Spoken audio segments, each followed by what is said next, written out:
معزز سامعین السلام علیکم۔ میں آج ایک ٹاپک لے کر حاضر ہوا ہوں۔ میں آج آپ کو ریاست جموں کشمیر کے بارے میں بتاؤں گا۔ ویڈیو میں جانے سے پہلے آپ دوستوں سے درخواست ہے کہ میرے چینل کو سبسکرائب کریں اور بیل آئیکن کو پریس کرنا نہ بھولیں۔ چلتے ہیں آج کے موضوع کی طرف۔ جموں کشمیر جس کا مکمل نام ریاست جموں کشمیر ہے، برصغیر پاکستان ہندوستان کا شمالی حصہ ہے۔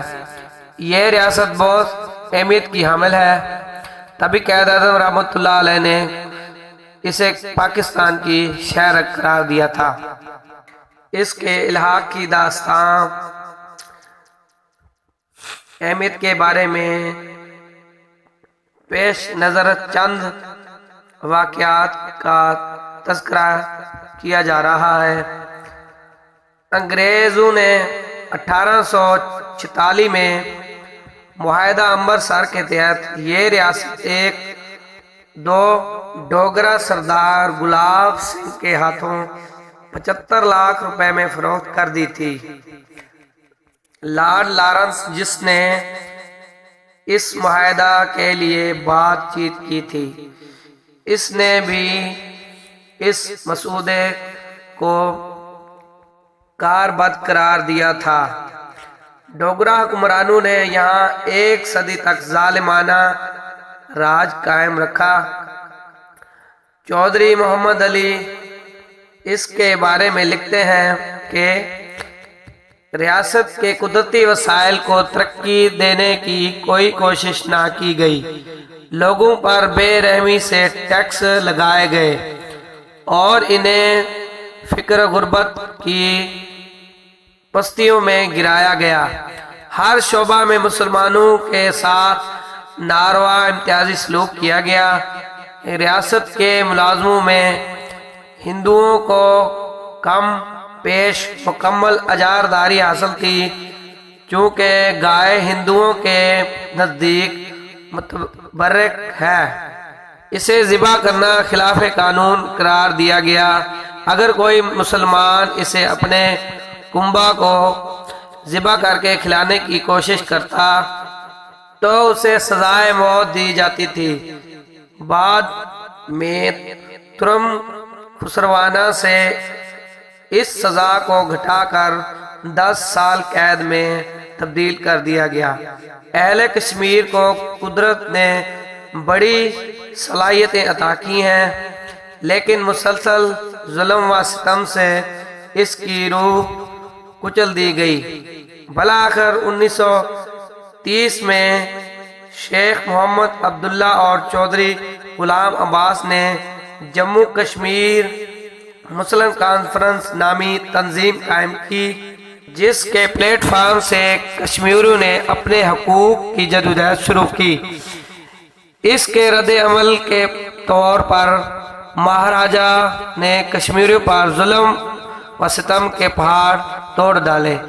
ان کے حالات میں اہل کشمیر کی مدد کے لیے پنجاب کے قریبی علاقوں سے ہزاروں مسلمانوں نے ریاست میں داخل ہو کر تحریک کو تقویت پہنچائی۔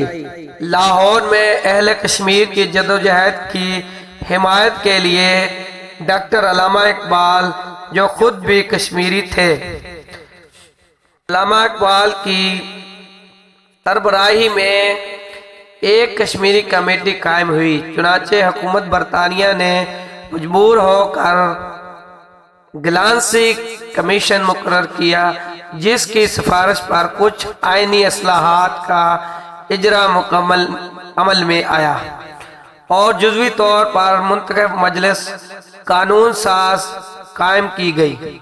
ہندوؤں نے اس مرحلے پر شیخ عبداللہ کو قابو میں کیا اور انہیں یقین دلایا کہ وہ اگر مسلم کانفرنس کو غیر فرقہ وارانہ تنظیم بنا دیں تو وہ مہاراجہ کے خلاف جدوجہد میں ان کی مدد کریں گے۔ چنانچہ انہوں نے مسلم لیگ کانفرنس کو نیشنل کانفرنس میں بدل دیا، لیکن جلد ہی ہندو ذہنیت کھل گئی۔ کانگریس اور مسلم لیگ کے درمیان تقسیم ہند کے مسئلے پر کشمکش نے کشمیر کو بھی متاثر کیا، لہذا چودھری غلام عباس کی قیادت میں مسلم کانفرنس کو بحال کیا گیا۔ مطالبہ پاکستان کو عروج ملا۔ مطالبہ پاکستان کے عروج کے دور میں قائد اعظم رحمۃ اللہ علیہ نے کشمیر کا دورہ کیا۔ کانگریسی رہنما نے تقسیم ہند کو قبول تو کر لیا، لیکن وہ دل سے مستحکم پاکستان کے خلاف تھے اور چاہتے تھے کہ اس کا وجود مٹا دیں گے۔ اس مقصد کے لیے ان کی نظر میں کشمیر کو بڑی اہمیت حاصل تھی، کیونکہ اس پر قبضہ سے وہ تمام دریا جن سے مغربی پاکستان کی زمینیں سیراب ہوتی تھیں ہندوستان کے قابو میں آ جاتے تھے اور پاکستان کے نہایت اہم علاقے فوجی اعتبار سے غیر محفوظ ہو جاتے تھے۔ شیخ عبداللہ نے 21 اکتوبر 1947 کو دہلی میں ایک اخباری بیان جاری کیا تھا کہ فوجی نقطہ نظر سے ریاست کشمیر کو اتنا اہم مقام حاصل ہے کہ اگر یہ ریاست ہندوستان میں شامل ہو جاتی ہے تو اس کی بدولت پاکستان مکمل طور پر گھیرے میں آ جائے گا۔ کشمیر کے متعلق کانگریسی لیڈروں کے عزائم بدنیتی پر مبنی تھے۔ چنانچہ چودھری محمد علی لکھتے ہیں کہ کانگریس کا منصوبہ تھا کہ کشمیر کے ہندوستان میں الحاق کے لیے مہاراجہ سے خفیہ مفاہمت کر لی تھی اور اس وقت تک کھلم کھلا الحاق کو منظور نہ کیا جائے جب تک حیدرآباد ہندوستان کی آغوش میں نہ آ جائے۔ تقسیم کے ایام میں مجھے کانگریس کا یہ گھناؤنا منصوبہ حیدرآباد اور پھر کشمیر کے بارے میں ایک قابل اعتماد ذریعے سے اطلاع ملی تھی اور ہندوستانی لیڈروں کو ان کے ساتھ رویے اور سرگرمیوں نے اس کی تصدیق کر دی۔ کانگریسی لیڈروں نے کشمیر کو اپنے ساتھ ملانے کے لیے بہت جتن کیے۔ آچاریہ کی نظر میں نہرو گاندھی کی کوشش اس ضمن میں قابل ذکر ہے، تاہم یہ بات بھی سامنے آتی ہے کہ لارڈ ماؤنٹ بیٹن نے ان تمام کوششوں میں کانگریس کو شانہ بشانہ شامل کیا۔ چنانچہ چودھری محمد علی لکھتے ہیں کہ تقسیم کے ایک نازک قیام میں کشمیر کے الحاق کے بارے میں ماؤنٹ بیٹن کا رویہ بحیثیت ویسرائے طور طلب تھے۔ کسی مرحلہ پر بھی اس نے مہاراجہ کو یہ نہ بتایا کہ جغرافی اور دفاعی عوامل اور ریاست میں مسلمانوں کی غالب آبادی کے پیش نظر اس کا صحیح فرض یہ ہے کہ وہ اس کو پاکستان میں الحاق کرے۔ اکتوبر 1947 میں ماؤنٹ بیٹن نے کیبنٹ کے ممبر کیمبل جانس کو بتایا تھا کہ اس نے مہاراجہ کشمیر پر اپنا پورا اثر رسوخ استعمال کیا تھا کہ وہ اس وقت تک کسی ڈومین نے الحاق نہ کریں جب تک وہ مشورہ یا رائے نہ دے، انتخابات کے ذریعے اپنی عوام کی رائے معلوم نہ کریں۔ کیونکہ کانگریسی کشمیر کو ہتھیانا چاہتے تھے، لہٰذا ماؤنٹ بیٹن ان کے منصوبہ جات میں برابر کا شریک تھا۔ اس کے بارے میں چودھری محمد علی لکھتے ہیں، ماؤنٹ بیٹن کو ان میں ملوث ہونے کے الزام سے بری عزیمہ قرار نہیں دیا جا سکتا اور ہندوستان اور پاکستان کے غیر مساوی اور دعوے کو جس طرح ایک ہی سطح پر رکھا اور ہندوستان سے الحاق کی صورت میں مہاراجہ کو تحفظ کا یقین دلایا اور پھر لوگوں کی مرضی معلوم کرنے کے لیے ان نے غیر معین طریقہ تجویز کیا۔ ان سب سے ہندو مہاراجا نے یہی تاثر لیا ہوگا کہ اگر وہ چاہتے تو بہت آسانی سے ہندوستان میں ہلاک کر سکتے تھے۔ مسلم لیگ کا اندازہ فکر اس سلسلہ میں بہت مضبوط تھا۔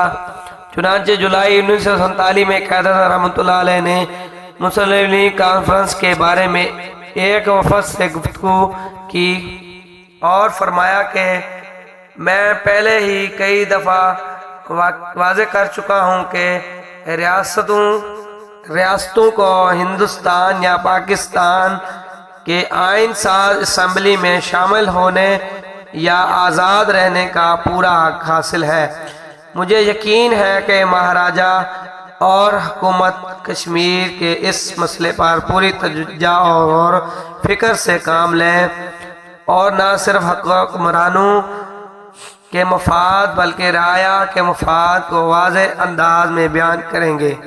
حالانکہ کشمیر کے سلسلہ میں گاندھی نے کشمیر کا دورہ کیا اور کانگریس کی بھی حسب خواہش اس مسئلے کے حل کے لیے کوششیں کی، تاہم اعلان آزادی کے بعد پاکستان اور کشمیر کے مابین ایک قرار نامہ پر دستخط کیے گئے جس کے تحت ان میں موجود روابط برقرار رکھے گئے۔ حکومت کشمیر نے ہندوستان سے بھی ایسے ہی قرار نامے کی کوشش کی، لیکن اس پر حکومت ہند نے کوئی کارروائی نہ کی کیونکہ وہ کشمیر پر قبضہ کرنے کا موقع کی تلاش میں تھے۔ پاکستان کا یوم آزادی کشمیر میں جوش و خروش سے منایا گیا۔ یہ بات ریاستی حکمرانوں کے لیے باعث تشویش تھی، لہذا انہوں نے مسلم لیگ کی اکثریت کو ختم کرنے کا منصوبہ شروع کیا۔ اس منصوبہ پر عمل درآمد کے لیے ڈوگرا نے جنرل جگ سنگھ کو وزیر اعظم مقرر کر دیا۔ شہری آبادی کو حکم دیا گیا وہ اپنے تمام ہتھیار ریاستی حکام کے پاس جمع کروائیں۔ سکھوں اور RSS کے قاتل گروہ سرگرم عمل ہو گئے۔ انہوں نے ریاست کے فوجی دستوں پر زور حمایت حاصل تھی۔ انہوں نے ریاست کے تقریباً 5 لاکھ مسلمان آبادی کو صفایا کر دیا۔ بہت سے لوگ وبائی مرض اور سردی اور گرمی سے مرنے لگے اور لاکھوں نے بے سر و سامانی کی حالت میں مغربی پنجاب میں بھاگ کر جان بچائی۔ تاہم پونچھ میں اس کے خلاف سخت رد عمل ہوا کیونکہ وہاں دوسری جنگ عظیم کے سابقہ فوجیوں کی تعداد 65,000 تھی۔ انہوں نے ریاستی افواج کے خلاف سخت مزاحمت کی اور سردار عبدالقیوم خان کی سربراہی میں سرگرم عمل ہو گئے۔ 6 ہفتوں کے اندر پونچھ شہر کے سوا پونچھ اور میرپور کے اصلاحی ریاستی فوجوں سے بالکل صاف کر دیے گئے۔ بعد میں سردار محمد ابراہیم خان کی قیادت میں آزاد کشمیر حکومت کی تنظیم عمل میں آئی۔ حکومت ہندوستان نے مہاراجا کشمیر کے ساتھ مل کر ریاست پر غاصبانہ قبضہ کی سازش کو شروع کر رکھی تھی۔ کیونکہ پونچھ میں تحریک آزادی کا آغاز ہو چکا تھا، لہذا حکومت ہند نے کشمیر میں جارحیت کے ذریعے اس تحریک کو دبانے کی تیاریاں شروع کر دیں۔ مہر چند مہاجن کو وزیر اعظم کشمیر مقرر کیا گیا، جس کا رویہ ابتدا میں ہی جارحانہ تھا۔ اس نے تحریک کو دبانے کے لیے ہندوستان سے کمک طلب کرنے کی جانب بھی اشارہ دیا، جو اس بات کا واضح ثبوت ہے کہ ہندوستان اس مسئلے کی پشت پر ہے۔ ادھر مسلمانوں پر ظلم و ستم کی خبریں قبائلی پاکستانی علاقوں میں پہنچ چکی تھیں، لہذا قبائلی لشکر جہاد کشمیر کو فریضہ سمجھتے ہوئے دریائے جہلم کا پل عبور کر چکے تھے۔ 22 اکتوبر کو ریاستی علاقہ میں داخل ہوا۔ اس نے آن کی آن میں ریاستی فوجوں کو زیر و زبر کر دیا۔ 26 اکتوبر کو سری نگر کے نواح میں پہنچ گیا۔ مہاراجہ کشمیر لشکر کی آمد سے خوف زدہ ہو کر سری نگر سے بھاگ کر جموں چلا گیا۔ چودھری محمد علی لکھتے ہیں کہ اگر قبائلی لشکر زیادہ مضبوط ہوتا اور ریاستی راستے یا مال غنیمت پر جھک نہ پڑتا تو 26 اکتوبر کو وادی کشمیر پر قبضہ ہو چکا تھا۔ آگے چل کر چودھری صاحب مزید لکھتے ہیں کہ جب ہندوستانی کابینہ کو کشمیر میں قبائلی الغار کی اطلاع ملی تو وہ حکومت کشمیر کی ایک پہلے سے آئی ہوئی درخواست پر اسلحہ اور گولہ بارود بھیجنے کے خواہاں تھے، لیکن ماؤنٹ بیٹن نے زور دیا کہ اس نے پہلے ریاست کا الحاق حاصل کر لینا چاہیے۔ اس کے رائے یہ تھی کہ ایک غیر جانبدارہ ریاست میں فوجیں بھیجنے کی کارروائی نہایت امکانہ ہوگی۔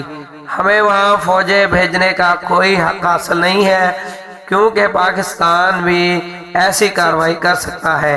اس کا نتیجہ فوجوں میں تصادم اور جنگ کی صورت میں نکلے گا۔ چنانچہ VIP مین نے کشمیر جا کر مہاراجہ سے الحاق کی دستاویزات لے لیں اور اس کے ساتھ کشمیر میں فوجیں بھیج کر کشمیر پر قبضے کا آغاز کر دیا۔ ہندوستانی فوج کشمیر پر حملہ آور ہو گئی اور انہوں نے وہاں غازبانہ قبضہ جما لیا۔ ہندوستان بار بار یہ اعلان کرتا رہا کہ وہ نقطہ نظر کا حامی ہے کہ ریاست کے الحاق کا مسئلہ استواب رائے سے طے کیا گیا ہے۔ 1 نومبر کو قائد اعظم رحمۃ اللہ علیہ ماؤنٹ بیٹن کے درمیان میں تنازع کشمیر کو طے کرنے کے لیے حسب ذیل تجویز پیش ہوئیں۔ نمبر 1، دونوں گورنر جنرلوں کی طرف سے ایک اعلان کیا جائے جس میں فوجیوں کو جنگ بندی کے لیے 48 گھنٹے کا نوٹس دیا جائے اور قبائلیوں کو انتباہ کیا جائے کہ اگر انہوں نے اس پر عمل نہ کیا تو پھر دونوں ملکوں کی فوجیں ان کے خلاف جنگ لڑیں گی۔ نمبر 2، کشمیر سے ہندوستانی فوج اور قبائلیوں کی بیک وقت واپسی کا انتظام۔ نمبر 3، دونوں گورنر جنرلوں کی بحالی، امن، ریاستی امور انتظام سنبھال لیں اور اپنی مشترکہ انتظام اور نگرانی میں استوب اختیارات کی تجویز تھی۔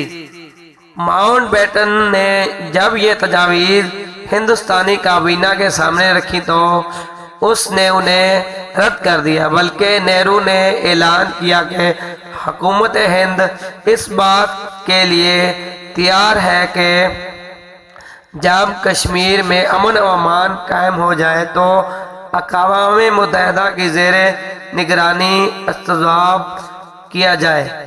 بھلا آخر معاملہ بگڑتے بگڑتے اقوام متحدہ کی سلامتی کونسل تک جا پہنچا، جس نے اس معاملہ میں دونوں حکومتوں کا موقف سنا اور مجموعی رائے کے مطابق ایک قرارداد مرتب کی۔